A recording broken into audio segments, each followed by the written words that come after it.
.com studios. We've got Douglas Carswell, Mississippi Center for Public Policy. Douglas, a big conversation that's come up a lot lately is school choice. I know my friend Lindsay Beckham, she's my co-host on Mondays. It's something her and her Moms for Liberty group are big supporters of. And, and I've thought about it, and I like the core idea of it, but then I have to look at it from a different perspective. I have to look at it I feel like the folks from Jackson who have just done a terrible job with their voting record, and they keep electing idiots. And these are my words, not yours. I'm very driven about Jackson. They keep electing these idiots who have destroyed everything. They don't get enough credit for what they've done to destroy the Jackson public school system. I don't want to reward these people by allowing them to say, well, we've destroyed this. Now we're just going to send our kids to Pearl. It's not about kids from Hinds County being sent to Pearl. That's absolutely not what's going to happen. Let's just look at some basic facts. At the moment, 1 in every 4 kids in Mississippi routinely skip school. 1 in 4 kids are routinely not showing up. That's over 100,000 kids are chronically absent. 4 out of 10 fourth graders don't reach the basic reading standard. We've got all this nonsense spouted about the Mississippi education miracle. It's baloney. The Mississippi education miracle is a myth. The truth is that 4 out of 10 fourth graders cannot read properly. 8 out of 10 eighth graders aren't proficient in math. So what do we do about it? How do we fix the standards? And not just the standards, the values. How do we make sure the values in the classroom align with the values of mum and dad? That is, give mum and dad, give parents power, parent power. At the moment, in pretty much every district, the state budget, every child now has a dedicated state budget, is worth between $8,000 and $9,000 roughly. Why not give families control over that $8,000 or $9,000? If you did that, and we're proposing that you should do that, you would force change, not by kids being moved from Hinds County to Madison and Brandon and Pearl and all the rest of it. You would force Hinds County to start to run their schools, or different providers to come into Hinds County and run it. Hinds County currently has 16 schools. I mean, I think I'm right in saying Jackson Public Schools has 16 buildings and they're looking to shut some of them. Why not allow non-government agencies and organizations to take over the running of those school buildings and provide schools independently? Charter schools you name it. Now, we see this happening in Arkansas. This is not just some kind of abstract idea from a think tank. So it gets these school districts competing for the dollar. For the dollar, yeah. I mean, there is a wonderful school. I don't know if you've heard of it, but it is a small private school called Redeemer School in Jackson, and it is run closely aligned to a church. Its values, I think, are very closely aligned with. And it's a charter school, right? No, it's an independent school. It's not a charter school. It's a private school. Okay. And the wonderful thing about it is that it gives children from low-income backgrounds an opportunity for a first-class, absolutely first-class education. And it does this often by, in effect, subsidizing school fees. So private donations subsidize. Every parent has to pay something, but a lot of parents who can't afford more than a small amount every month get it subsidized. Now, imagine if that Redeemer option was available to every family in Jackson. You could do that if you had school choice. If you gave every family in Hinds County control over their share of the tax dollars. I'm not saying you give it to them as cash. That would be a disaster. You do what Arkansas has now done. You allow every family to get that money paid into their child's education freedom account, and then allow them to allocate that money to a school of their choice. You're not paying for transport. You're not subsidizing transport. You're not going to see a large number of kids flood in. And in a bill we've been working on, actually, you give every school board the right to, number one, define capacity. So if they're full, they're full. They don't have to take anyone from outside. And number two, you give them the absolute right to reject applications on the basis of disciplinary issues and poor performance and poor attendance. So no one is suggesting you create a system that allows kids from Hinds County to move en masse outside there. But what you are doing is you're giving the families in Hinds County an alternative. At the moment, if you're in Hinds County, you've got a choice between the failing schools run by the school board or a private school like JA, forget it. Most people can't afford it. And that's why a lot of Jackson has hollowed out. Middle-class Jacksonians have had to move because of the failure of the public education system. If you gave families in Jackson control over their share of tax dollars, you would get so many more schools like Redeemer. And that is the way to fix the education system in places like Hinds County. I know on the surface it sounds great, and I guess I'm being small-minded, but I'll just have to see it work.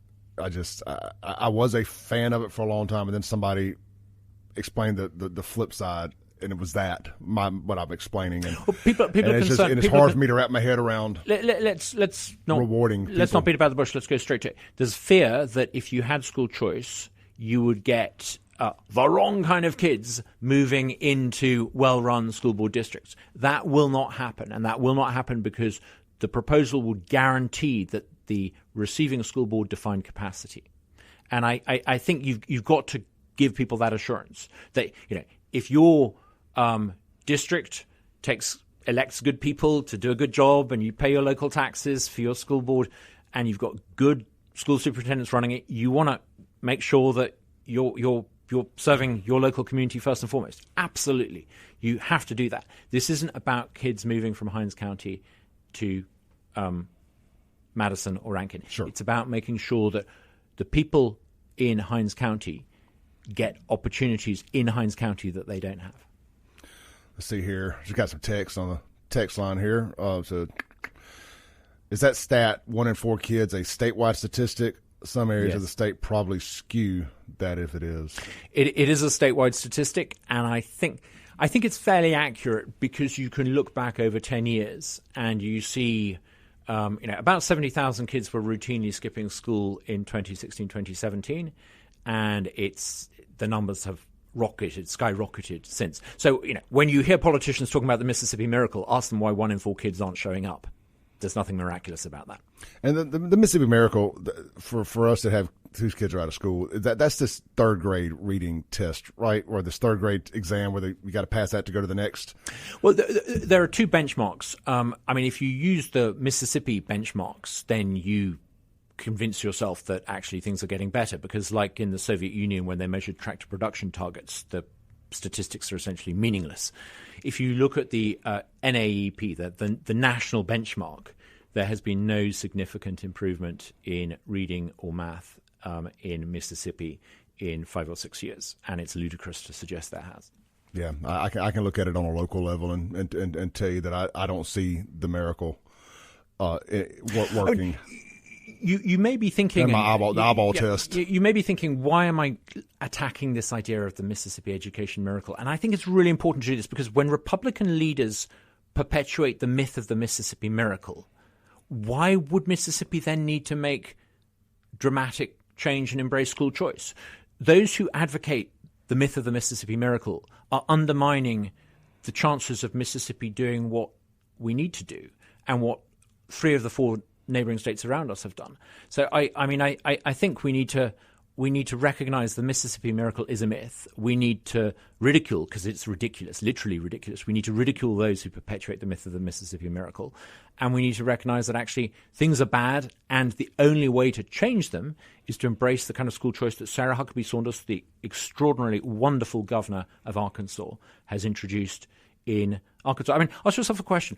Why is it that Arkansas, Louisiana, and Alabama have done more to give parents power in 12 months than Mississippi has managed in 12 years? Do you think something like school choice helps Mississippi grow and helps attract people when they're considering moving from one state to somewhere? I was talking to a guy who runs a bank in Mississippi, a series of banks, and he said he's got a real problem attracting people because of this. Someone might want a job in a part of the state. He goes back home and discusses it with his wife, and suddenly they're worried about schools. It's a huge economic issue. If you have school districts that are at best mediocre, it makes it harder to attract people, and it becomes an economic issue. The most extreme example of education underperformance becoming an economic issue is the fate of our state capital, Jackson. The failure to provide good public education, or even adequate public education in our state capital, explains one of the reasons why middle-class Jacksonians have moved out en masse. Well, it's why rent and everything else is so expensive in the other areas. I'm over here just kind of running this through my head, problem solving over here. If you could get Jackson's school situation at least tenable, you could stop the bleeding of everybody out of Jackson. You say make it improve Jackson public education. I mean, stop and think. Are we really going to see politicians do this? No. The only way to do it is to give parents the control over their share of the tax dollars. That's the only, because people are better at spending their own money in their interests of themselves and their families than politicians are. The only way you're going to do this is with school choice. Got it. All right, let's take a break. We'll be right back with Douglas Carswell here on The Clay Edwards Show. Welcome back into The Clay Edwards Show here on WYAB. We're joined here in the studio this morning by Douglas Carswell with the Mississippi Center for Public Policy. Real quick, guys, we're heading into the weekend here. You're going to be doing football. You're going to be just sitting back, relaxing. Maybe you're cooking a big dinner at the house. Maybe you're going to a dinner party. You need a perfect bottle of wine. You're going up to Starkville, Oxford, down to Southern Miss, JSU, wherever you're partaking in your football fun this weekend. Stop by 042 Wine and Spirits today. Get stocked up for the weekend, whether it's a couple little airplane bottles of your favorite liquor to, I ain't saying to sneak into the game, but, to sneak into the game. Or if it's that perfect bottle of wine or that perfect bottle of hard-to-find bourbon, tequila, vodka, or whatever else you may enjoy, 042 Wine and Spirits right there on Highway 80 in Brandon, Mississippi, right next to Sonny's Barbecue is going to be your one-stop shop, whether it is the perfect mixer. Man, we are living in the golden age of Bloody Mary mixes nowadays. The kind of boutique craft Bloody Mary mixes, they've got a great selection of those available, margarita mixes and more. All the hard work's done for you with these great mixers that they've got available. They got that, and of course, everything you need to make the perfect elixir right there at 042 Wine and Spirits, locally owned. It's the first liquor store in Brandon, and it has been voted the best liquor store in Brandon. Good folks, stop by, see them today. Tell them that you heard it on the Clay Edwards Show. All right, we are here in the studio with Douglas Carswell, as previously mentioned, with the Mississippi Center for Public Policy. We're talking about school choice, and I brought up something during the break, and I brought up the fact there's a big portion of people who don't have kids and are having to pay the property taxes, and they're paying for these schools. Is there any help we can get these people? Is there any tax credit that these people should have access to? And then I got another question after that. Well, if you add up the total number of people who send their kids to private school, and you add on to that the number of families who homeschool, you've got a significant chunk of people in Mississippi who aren't taking up their place in the government-run system. And I think they deserve a tax credit. So in a proposal that we've drafted, they would get a tax credit up to the value of the base funding amount for their child, which is about sort of $7,000-8,000. I think if you were to do the two things, give every family in Mississippi in the public system control over their share of the funds in the public system, and then give a tax credit to those who don't take advantage of their place in the public system, you would have universal school choice then.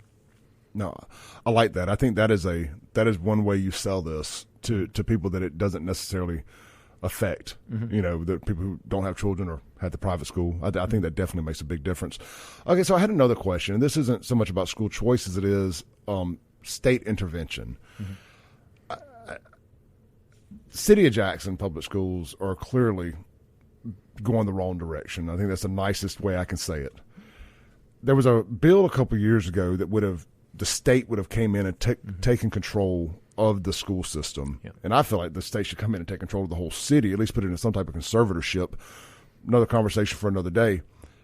At my core, it almost feels a bit communistic for the state to come in and take over anything local. But understanding how bad it's gotten in Jackson, extreme times call for extreme measures. Well, what's the proper conservative viewpoint on this? The proper conservative point of view is something like this. In extreme circumstances, the state, higher echelons of authority have to come in. And we've seen this in Jackson. When the water supply failed, the feds came in and may I say they've done a great job. And the governor, to some extent, came in. And I think he did a great job. And mind you, he never got the credit for it, but that's another story.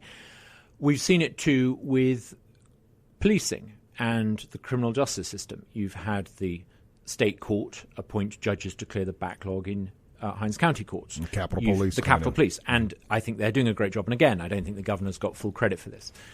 But these are extreme circumstances. A Conservative should always ask, is there an alternative? Because ultimately people need to live with the consequences of how they vote. And when it comes to education, there is an alternative. You can't allow every single Jacksonian to figure out their own water supply. I mean, that's kind of what some of the restaurants were doing when the water supply failed. But you need to have a collective endeavour to provide water. You don't need to have a collective endeavour to provide education. So rather than passing power up to the state government to fix the dysfunctional education system in Hinds County, pass power down to the parents. This is why school choice is so important, because it's the alternative to having the state come in and run things. I mean, if the state government came in and ran the city of Jackson's education system, there would be some improvement. I mean, it wouldn't be the complete clown show that it's often been. But it was not going to fix it. You're ultimately talking about bureaucrats and politicians who are moderately more competent running a bureaucratic system rather than the people running it at the moment. But it's not actually going to create a first-class education system. Let's not kid ourselves. The answer is not to pass power upward to the state authority or to the federal authority to fix Hinds County's education system. It's to give it to families. Give families control over their share of tax dollars. That would be transformative. If you think about it, families are pretty good at figuring out how to get the most out of their money. So give them control of the money, and they will spend that money not on overinflated salaries for school superintendents, which is what's going on at the moment, yes, but on giving it to schools like Redeemer that are really, really good at hiring first-class teachers who can actually give their kids the skills they need to make the success of their life. This would be a dramatic improvement in the education system in Hinds County. Giving it to the state government would just be a Band-Aid. Yeah. Let me ask this. So I've spoken with some of the local mayors around here in the surrounding areas, all conservatives, and they seem to be overwhelmingly against school choice. What do you think the hang-up is there? I think some of it is because there's a fear that if you have school choice, you're going to get lots of kids from out of district come to your schools, and we've discussed that is not true. I think some of it is political cowardice, if I may be so bold. It's difficult to do. You're going to upset your local school superintendent, and you're going to upset some of the good old boys who you've been going to church with for many years. But you've got to be brave about it. Sarah Huckabee Sanders explained that to Republicans. If you're against this core conservative policy, you're not a conservative. I think some of it is often because some people in politics in Mississippi have joined the Republican Party out of convenience, not belief. And they don't really understand the idea that families should be in control of their children's education. They still basically think it's for them to run a government-run Department of Education. So, but I think that reticence that there's been by Republicans in Mississippi to embrace actual conservative education policy is coming under pressure. It's beginning to dissipate. The one policy that unites pretty much every conservative in America, from the kind of traditional Reagan conservatives to the MAGA hat-wearing conservatives, is a belief in school choice. Donald Trump is absolutely adamant. He's the most pro-school choice president America has ever had. If you are one of those Mississippi Republicans who is frankly against school choice, I'm not sure it's going to be a very comfortable existence for you over the next few months and years.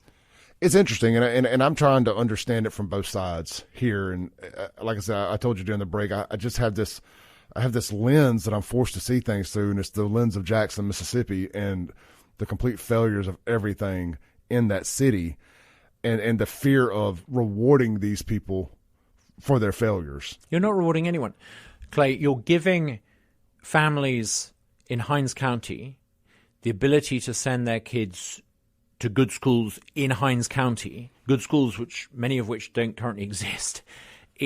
it's if schools are really well run like they are in Madison, you're not going to see much change. So your belief is it will create new schools in Jackson, absolutely, and keep kids in Jackson absolutely. or Hinds County versus piping them out. It's the current system, the current status quo that is forcing people to abandon Jackson and move. Because if you're middle class in Jackson today, there is no option for you, so you move. Yeah.